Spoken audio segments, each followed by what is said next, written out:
What up, Brett? How you doing, man? Good, Elliot. How are you? I'm doing well, man. That's a wall you got there behind you, bro. We do. It's a resilience wall. So everybody, I don't know if anybody can see or not, but the ones that can't, even if you can, and it is on YouTube, these all represent professional athletes or collegiate athletes or what have you that I've worked with that have undergone some major significant struggle in their lives, ranging from mental health, losing loved ones due to cancer, alcoholic kind of background, wide variety of catastrophic injuries, this, that, family stuff. The goal is to show my son, who will be 2 in December, that talent and advantage in your life, or what you perceive to be an advantage, is not always that. You need to kind of go through hell and back. And that's what my business is predicated around, is navigating the gray area. So wanted to get indoctrinated to that early.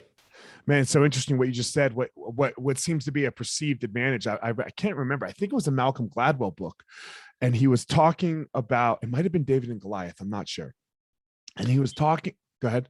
Oh, no, I was going to say, yeah, I think in that case, more of a disadvantage, right? People thought that going to Harvard.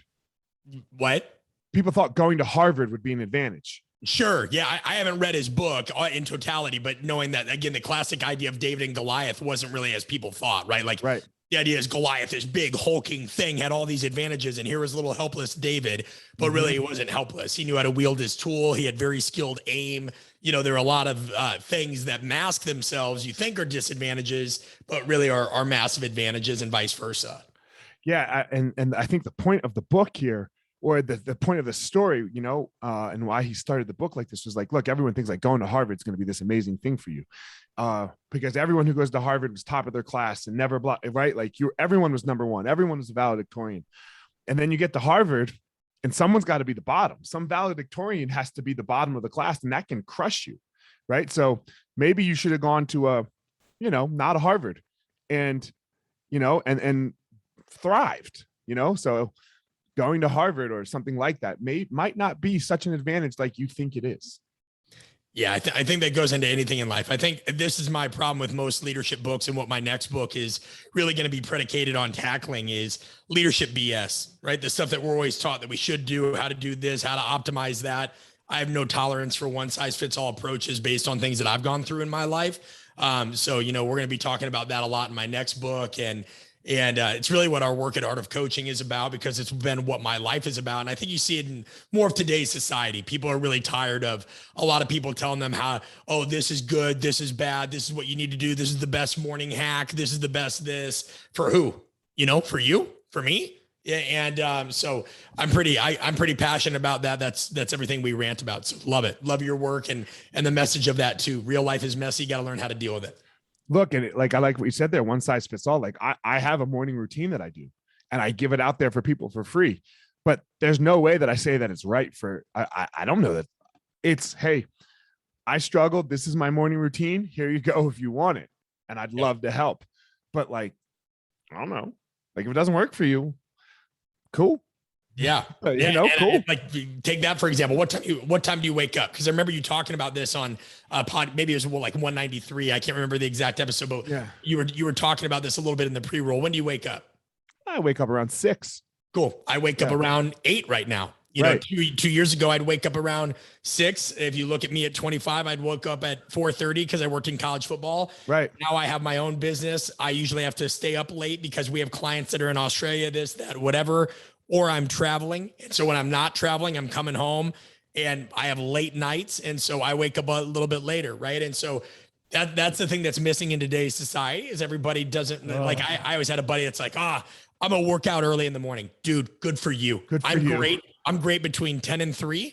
And then I hit a little bit of a lull, and then I'm really good at night. And it's funny, early bird really doesn't get the worm in all contexts, because when I go stay at hotels, when I'm speaking internationally or speaking domestically for that matter, staying at a hotel, almost everybody is in that. If people are going to use the fitness facility in a hotel, they're in it as early as 5, 5:30. If I go in at 8:30 at night, there's like one random dude there on his phone.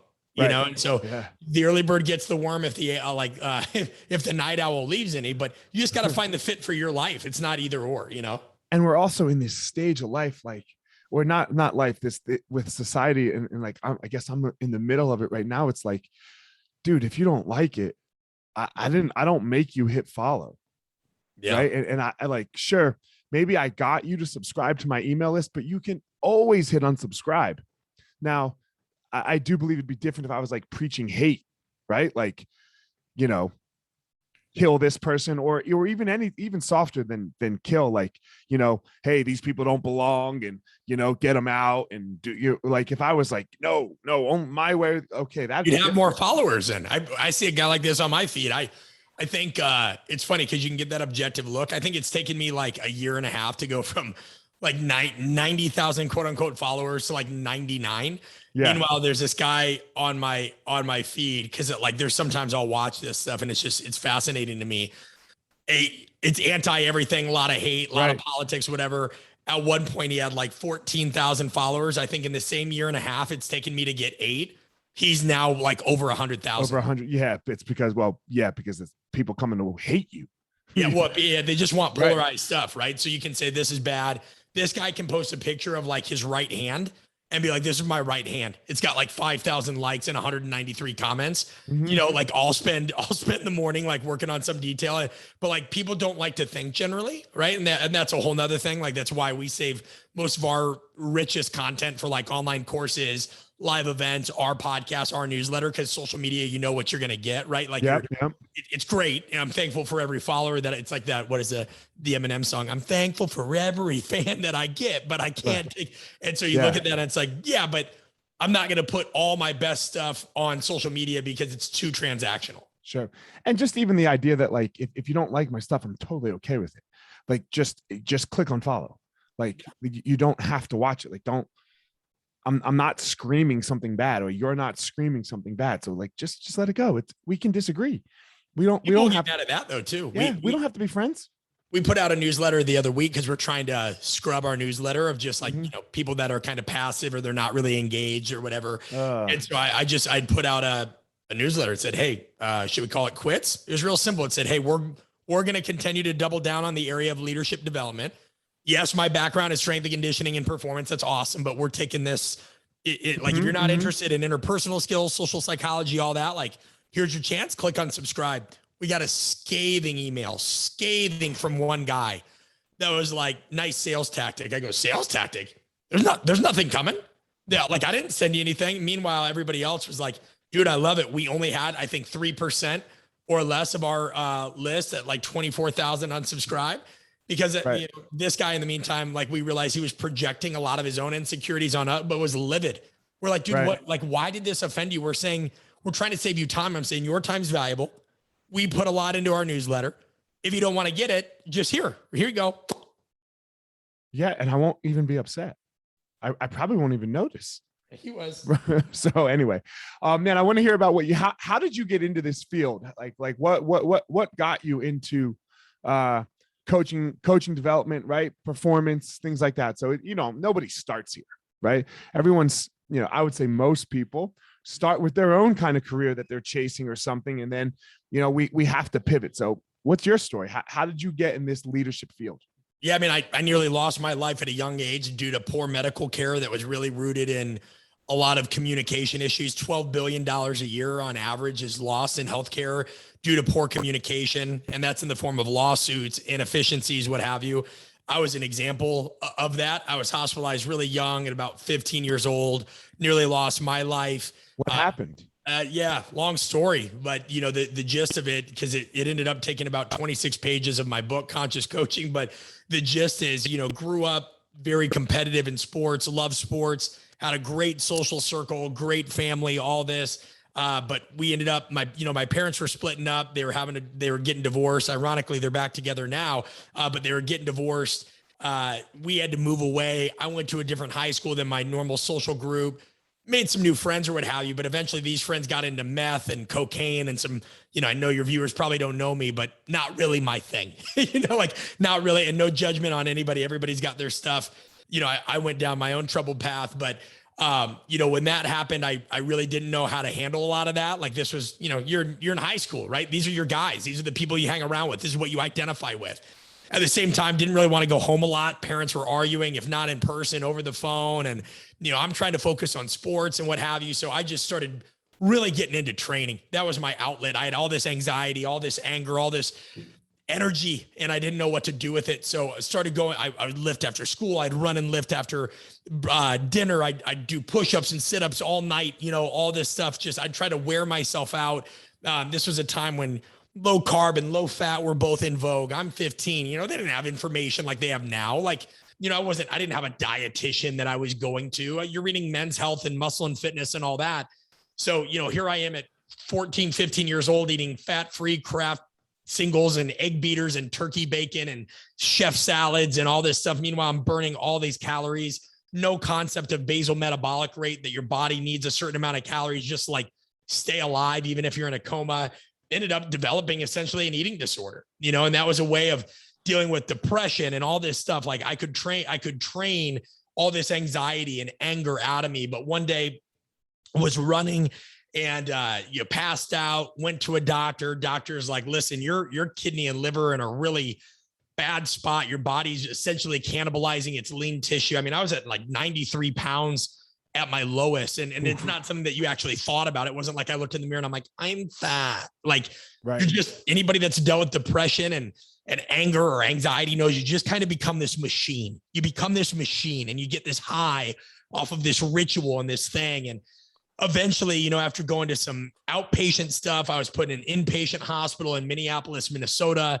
Every part of your day is rigorous. You want to talk about morning routines. You woke up you wake up at 5 a.m., your blood's drawn, you're stripped naked, put in a gown, got to go get weighed on a scale based on your BMI, which is the absolute archetype for one size fits all kind of bullshit measures. I'm severely obese. I'm morbidly obese too. Yeah. Based on your BMI, you're given a nutrition plan. You spend 6 to 8 hours a day in a 500 some odd square foot room surrounded by plexiglass.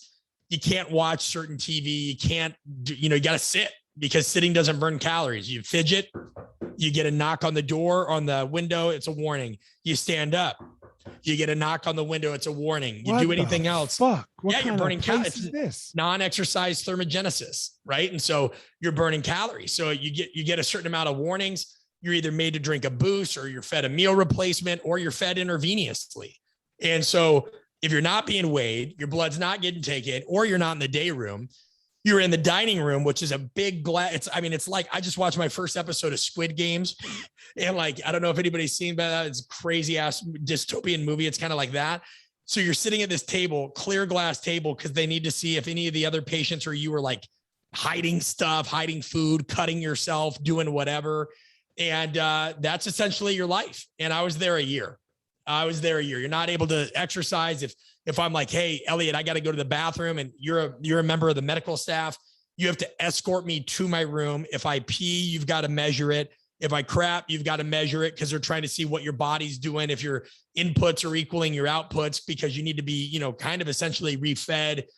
You're constantly dealing with a Machiavellian medical staff that, they make you come to these groups. You got to see psychiatrists, therapists. 9 times out of 10, their treatment plan for you is just to give you more medication, not to really know who you are or figure out your issues. So, it was through this experience, and the rest I cover in my book and other areas, that, I realized I wanted to learn more about the human body, because this stuff seemed really messed up. I wanted to learn more about psychology, because what was going on in this hospital is really messed up. I wanted to learn more about power dynamics. So this stuff was really messed up. So, went and got an undergraduate degree in kinesiology after getting out of this hospital, got a master's degree in motor learning and exercise science. And now I'm getting my doctorate essentially in human interaction and power dynamics. And after spending 15 years solely as a strength and conditioning coach, I worked with athletes in combat sports, professional sports, college sports, high school sports. I've now segued into a company of my own called Art of Coaching. And it's really synonymous with art of leadership, art of management. We help people deal with the sticky realities of leadership. You need to deal with some assholes. We can help you do that. And sometimes you're that a-hole. You need to understand power dynamics. You need to create change in your corporate culture. You need to do this.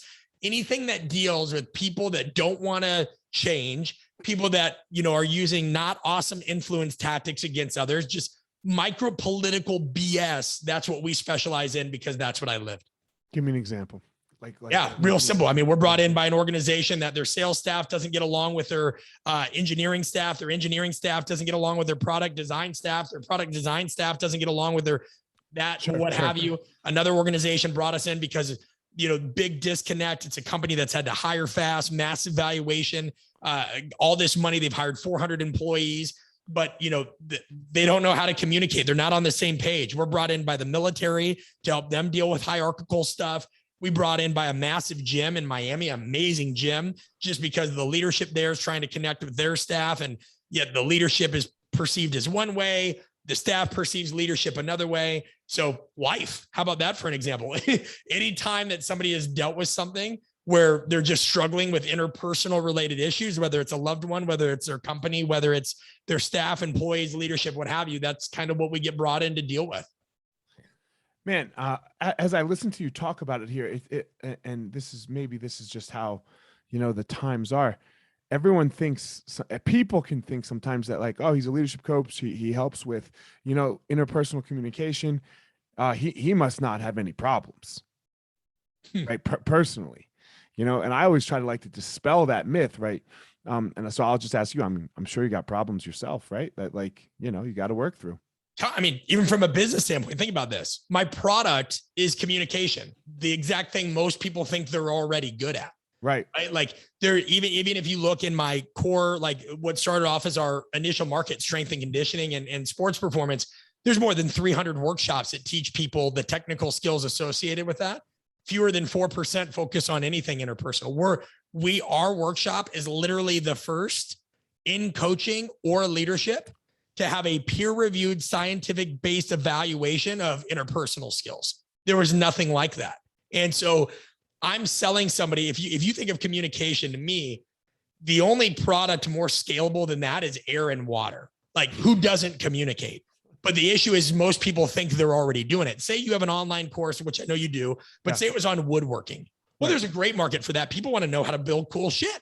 Mm-hmm. If I say, hey, you need to come to, if I advertise it as a communication workshop, people are like, what are we going to do? Trust falls and stuff, And so I have to market, we have problems trying to market against people's biases. They already think they're good at it, or they want to associate us with like the Tony Robbins or that and what have you, because that's how leadership has been depicted, right? Like rah, HR seminar type stuff, whatever, when we're dealing with power dynamics and all those. You have to market against what people think they know, and the Dunning-Kruger effect, and the fact that it's new, then also the fact that it's really hard. It takes a leader that's most of our demographic that comes are people that are like, dude, I know that whether it's business, whether it's your podcast, whether it's my marriage, whether it's whatever, I know that I'm going to get a return on investment from this, but it's also going to be hard because we do role playing and improv and video breakdowns and whatever.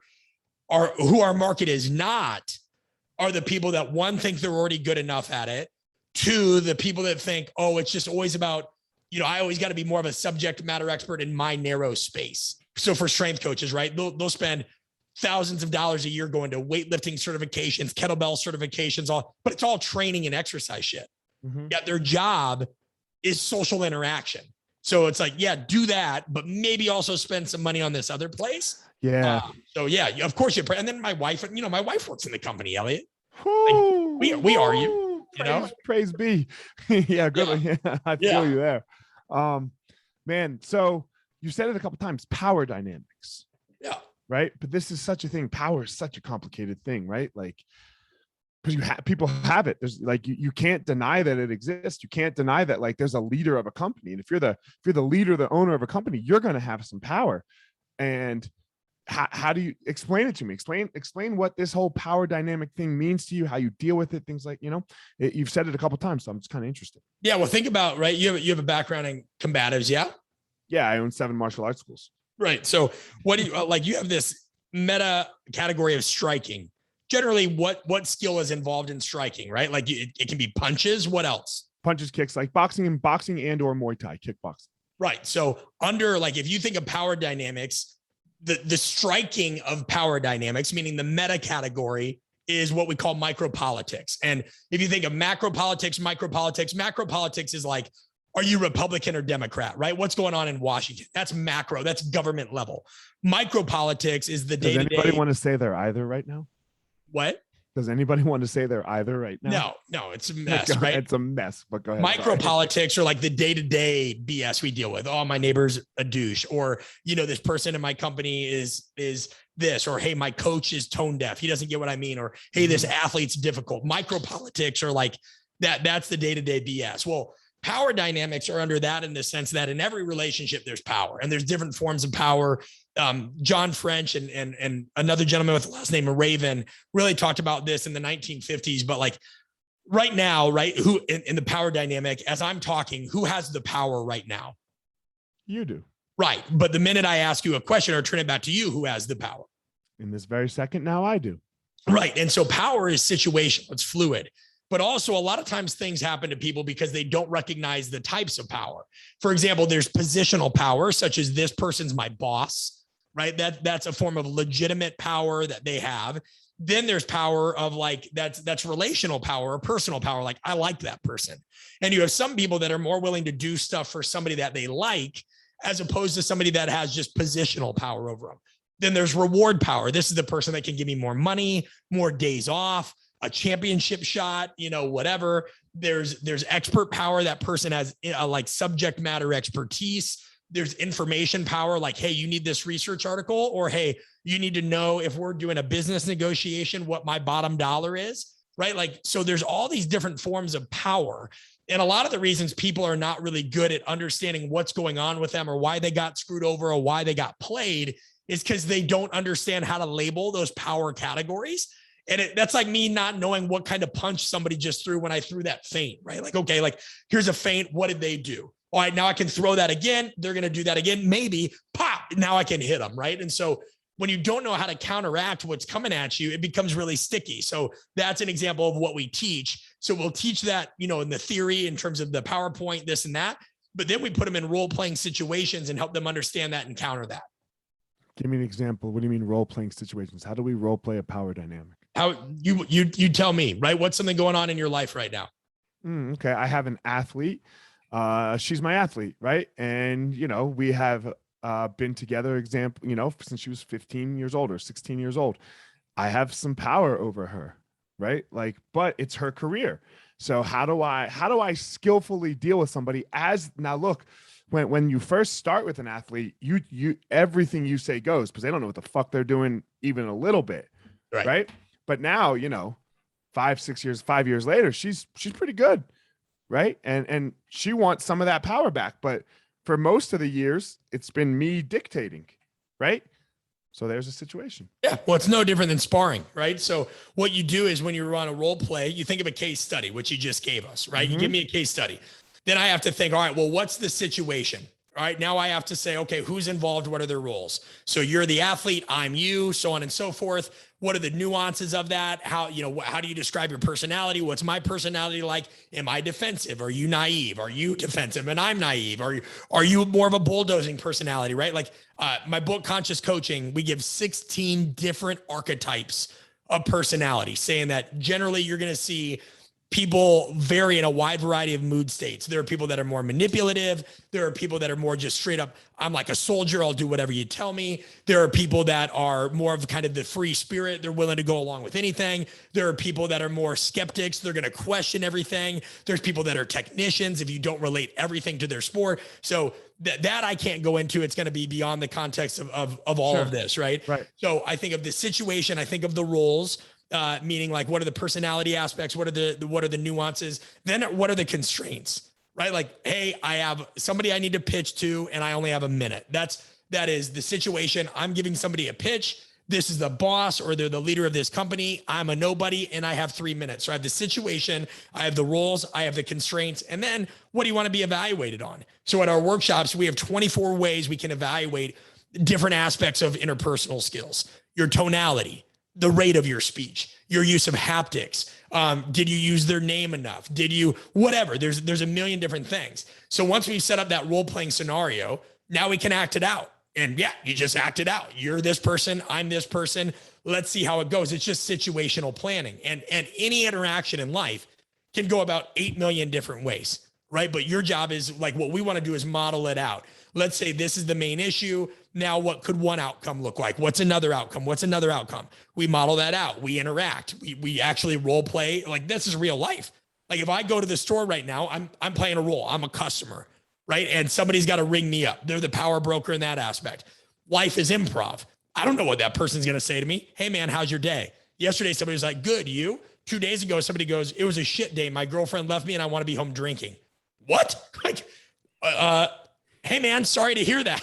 So like every day we've got to figure that out. So we put people in these role-playing scenarios, we act it out, we videotape it, we have them score themselves on these categories, we score them on categories, then we rewatch the tape. Again, no different than what? God, finish. I was just gonna say, no different than fighting. Hey, I'm getting ready to fight this kind of style of an opponent. Great. What situations might they put you in? How can we elevate those constraints? What if your back's against a cage? What if you're losing the decision going into this round, that round, whatever?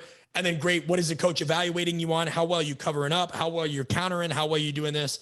Pretty straightforward. We just tend to not do it in interaction because we all think we're already sweet at it. Yeah. Everyone's like, oh, I got this. And man, so my wife won't go to stores with me because I always talk to people because I want practice, right? This is all I dig more than high, I want to know how you're doing. And then I want to be able to, she gets so like, because it takes me 30 minutes to get a fucking piece of chicken at the store. Easy. So I'm your wife right now. We're role playing. Elliot, why do you always have to talk to people? Can't we just go to the store, get in and get out? Baby, I really love to talk to people and I love to see what they're going to say to me. And I like to get really skilled at reacting to whatever somebody says. I hear you, Elliot, but just because you like to talk to people doesn't mean that they like to talk to you. Yeah, I know. A lot of times people just say I'm great, and then they look at me in a way, and I'm just like, all right, I let them go. I don't force you to talk to me. Yeah, but they feel like you're gonna that's the power dynamic of the situation. You're not forcing them, but at the same time, they could get in trouble if a manager sees you not talking to them or vice versa. Now they're gonna get in trouble. So in a way, you are forcing them by putting them in that position to have to interact with you. I don't understand what you're saying, baby. Because when I just say hi, how are you? You can just say good, and then we're done. Okay, but you just said you really like to get in-depth discussions with people, that you like to know more about their day. You're usually not saying you're taking 30 minutes and you just want a piece of chicken. That's longer than hi, how are you? Yeah, but if they say more than good, then I'm gonna go next, and then they'll go next. It's all they have all the power. I don't have the power. They can tell me to fuck off. See, I think you're underestimating the power that you have when you think you don't have power, but now, right? Like, so I could go that way, or I could be like, Elliot, why do you always got to talk to somebody? Why can't we just go into the store and get out? Go ahead and respond like you did and get it. I love people. Cool. All right. Well, can you just maybe talk to 2 people and then we can get on our way? Boom. Maybe that's actually a great compromise. I only talk to 2. Right. So like the point is it like, and there's, we talk about it at our workshop. We host this thing called the Art of Coaching Apprenticeship. I think it's Shell Oil Company employs people, pays them hundreds of thousands of dollars to do situational planning, saying, hey, what might the world be like in 5, 10, 50, all the way up to 50 years? And the goal is not to know, because we all face an uncertain future, right? Did you and I rehearse for this podcast? I mean, for an hour before. Right. No. Yeah. Right. No. There's no questions. There was no rehearsal. There was no nothing. Right. And so we all have an uncertain future, whether at a micro level or a macro level. And so their job is to say, hey, how are we going to have to change our business approaches, our marketing, our this, or that? What if a hurricane hits the Gulf Coast? What if this happens? What if that happens? But people generally don't think about that in their life. And then you know what? They didn't get the job. They didn't get the girl or the guy. They didn't get this. They didn't get the coach they want. They got in a fight with this person. They got, literally, and then they wonder why. And I'm like, yo, have you ever recorded yourself? Have you ever, I remember recording myself coaching a group one time, and I literally wrote a book that sold 200,000 copies, self-published, about coaching. And I saw no fewer than 10 things that I sucked at in that moment. But I wasn't like, oh man, or I wasn't defensive. I was like, shit, there's room to get better. Let's go. But most of the world doesn't do that. We're just like, no, it's their fault. Fundamental attribution error. It's their fault. What you said a second ago about, we just kind of go through our day a little bit. I think you were hinting at that. I think, like, I don't care where you stand on this COVID issue, that this is what COVID showed us. Like the world can change in a hot second, in a fucking hot second. And it changed everyone's life. Like, and no one alive really had ever seen a pandemic before where things, boom. And like I said, I don't give a fuck where you stand. You can think it's all a hoax, or you can think it's like the worst thing ever. It still changed your life. You have never seen, and people aren't ready for that, right? People aren't ready for that shift because we assume that today is going to be like that, tomorrow is going to be like today, and then, you know, within some relative norm. And then, you know, take COVID away, I mean, cancer, a hurricane in the Gulf Coast, all of these things can just boom, and then we don't react very skillfully to a big change in our situation. Yeah, I mean, 100%. I think one of the biggest kind of rebuttals we got when we started our apprenticeship workshop is, oh, improv, role playing. Like, people thought we were doing just like goofy stuff, right? And I said, let me tell you about this, right? When I say we face an uncertain future, what would you guys have said if all of a sudden 2 years ago I go, hey, here's the situation. Worldwide pandemic. People are forced to wear masks. Then masks and vaccines are being politicized. And then people that work for pro sports teams are being told to create cardboard cutouts of the Simpsons and celebrities and put them in stands so that athletes playing feel more normal, because otherwise nobody's coming to the games and they're pumping in crowd noise. God, how terrible was that, man? How terrible was it to watch cardboard cutouts of people in a stand? People would be just like, nah, man, like, that's never going to happen. Things that you don't think happen all the time. All the time. And when the world as you know it changes at an uncharacteristically fast pace, so might your actions. So why would you not role play that? Yeah. They don't have an answer for it, because the answer is, oh, I'm just insecure. I'm insecure and this shit might be hard. You know? Yeah. I feel you. I feel you. And look, for me, the answer has always been combat sports, and just athletics in general, because you can never be ready for the next thing, right? Like especially like fighting, it's just all uncertainty and chaos. Improv, that's a perfect example of improv. It's all improvised. Just you have somebody might, like, you know, the rule book, quote unquote, says that they should do A, then B, then D, then F, then below, and all of a sudden they just do Z, and you're like, whoa, like whoa, what was that? You got to be ready for it all. And that is the beauty of fighting to me. And I know a lot of people see it as a violent thing, but I see it as a very beautiful thing, in the sense of like, man, it just prepares me for my actual life. Yep.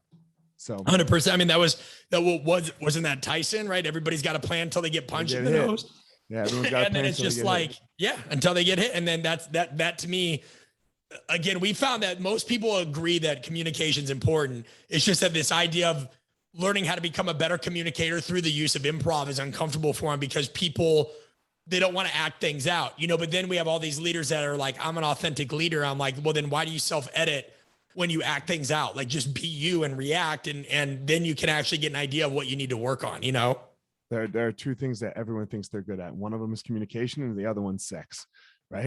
You know, everyone's like, oh, I got that. But maybe you don't. Maybe you're really terrible. Man, a couple questions here as we end. So, you know, you have, you know, a solid Instagram following. You got your thing going on. This podcast really isn't going to do much for you. I don't know if you thought like this was going to blow you up, like as if you were on Joe Rogan. So I ask everyone this question, like, you know, we're all busy right now. Why do it? Why take an hour out of your day to come on a show that probably won't do that much or move any real needle for you? Yeah, well, one, I think it's interesting that you say that. Like, what do you have? How many downloads you get per episode? I don't know, a couple thousand. Right, at that moment, right? And then we know that there's compound interest. We also know that then this stuff lives forever, digital stuff. So it's really like, one, do you believe in connecting with other people that have similar missions? Now, I don't know you personally, but generally, I think you don't like leadership bullshit and you want to help people. Is that correct? I don't like bullshit. I do like leadership. I do like helping people be better leaders. I didn't say that. I said you don't like leadership bullshit. Oh, like, yeah. I don't like, no, for sure. Right. And I love people. Great. Two, I think that you have this idea that, well, I'll just put it this way. You reached out pretty professionally, a lot better than most people. Are like, hey, bro, come on the podcast. And then you look and it's like the Dad and Dogs podcast, Sunday morning. They have 10 episodes. You listen to a few of them, you can tell it's a so you've ended up, have you ever ended up on one like that? Are you kidding? One? How about 100? Oh, you know, my God, right? And that's why I create more tripwires now. And it's not to be a dick, but like now when people reach out, like I'm like, one, we've now created a system where if somebody's like, hey, come on the show, I'm always honored, right? I'm always honored that people at least think of me. But we've learned that we have to like, hey, but fill this out. So they go online, we get an idea of what their agenda is, what their thing is, all that. It's a great tripwire because out of everybody that reaches out, 10% or fewer are ever going to fill that out because it's more work. So that already weeds some of those people out. the ones that then fill that out, right? Like we just ask them to be patient because we only review it quarterly, because otherwise it's really easy to get distracted. So you were professional, you were patient, you want to help people. And I don't give a shit that you're not on. It's actually better for me that you're not Joe Rogan, because I'm not trying to appeal to a bunch of people that just want to comment in those things, like, and talk shit and talk about how stupid I am and whatever, just because they want to be seen on their massive platform. I actually want, I'm a big believer in the 100 to 1,000 true fans. Now, if I get a chance to go on Rogan, that's sweet too. But to think that they only have the benefit, I mean, why would I have my own podcast? We get 3,500 to 5,500 downloads per episode when it comes out, and about 58 to 75,000 per month. You could say, well, what, are you just going to squander it in obscurity? I believe those things have a compounding effect, man. Sure. So yeah, you acted professionally, you care, you were patient, you were respectful. And I think those things have a compounding effect. I agree with you. I just like to hear people's answers. I find it, because in this day and age of, oh man, this has to blow me up right now. And if it doesn't, I'm not going to do it, okay. I'll buy Instagram followers and I'll do this. And, I got to ask you a question though. If I can give you, here's what we call an exchange influence tactic. Okay. Something that we teach. I love what we're always trying to think of catchier ways to draw people's attention to the need to help them become better communicators. I love what you said. There are two things that people think they're already great at: communication and sex. I can either put that on my Instagram, like right now, and quote you, or I might just pay you for the rights and that shit's mine. Which one you want? Just take it. I'm going to quote you because that was too good. And that might need to be a t-shirt. Yeah. Take it. It's yours. Send me a t-shirt, man. I'll tell you what, I'll put the quote out there, and then I'll put you as the, I'll tag you. Yeah. And then I'll send you a t-shirt too. Best of all worlds. Perfect. Great. Yeah. I'm not people that money comes and goes, fame comes and goes, all of that comes and goes. It's like, man, if you're a communication person, right? That's what you help people with. I don't like that. That's not my thing. So if that quote can help you, then fuck, by all means, use it. I can't wait to see how many people unfollow me because of it. This is going to be amazing. Well, because they think they're really good at sex, and then their partner's going to tell them that they're not, and then they're going to get all butthurt. And this is why I'm glad we did the podcast. There we go. So there's our reason. All right, last question I always ask. I believe everyone has a unique power in the world, something that they go and give to the world, and it does not make them famous. It might, right? Like, LeBron's an amazing basketball player, and yes, great for him. It might make you famous. It might make you a lot of money, but it doesn't necessarily. What would you say your power is? I think that for better or worse, I've always been able to see things in people maybe they don't see in themselves. Sometimes that's really broken my heart. I think of like people I've dated in the past and what have you, that like, there's one person in particular that, and I'm very happily married, right? My wife wouldn't care about this. But there was one person that I cared so much about when I was in my 20s and what have you. And I saw so many amazing things in her, but she never really saw them in herself.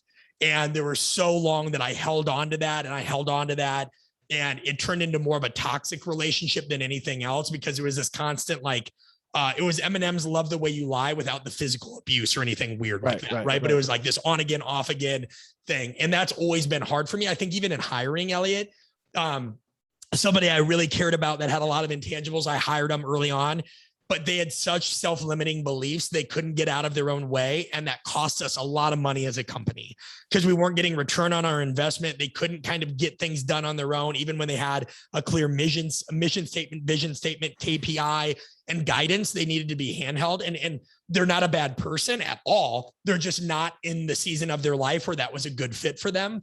So I think seeing things in people that they don't always see in themselves can be really amazing and really heartbreaking at the same time, if that counts. I'm a 100% believer in everything that, like, for example, your power or my power. The thing that makes me very powerful also makes me very terrible. Yeah, right? Virtue becomes vice. Yeah, there's a duality, and there's benefits and drawbacks to everything. So it was really interesting to hear you say how, sure, the thing that makes you great also brings you a lot of heartache, and it can bring you a lot of heartache, because I definitely believe that's true. So, yep. Brett, man, you talked about your book, you talked about, your coaching and your courses and all that stuff. So as we close out here, tell everyone where they can follow you, tell them how they can connect with you. If that is what they are looking to do, give it to us. All right, hold on. Can I do my late night DJ FM voice? Hold on. That's good. Let's go. In a world where communication is important and people think they're good at it, one book can help you get started.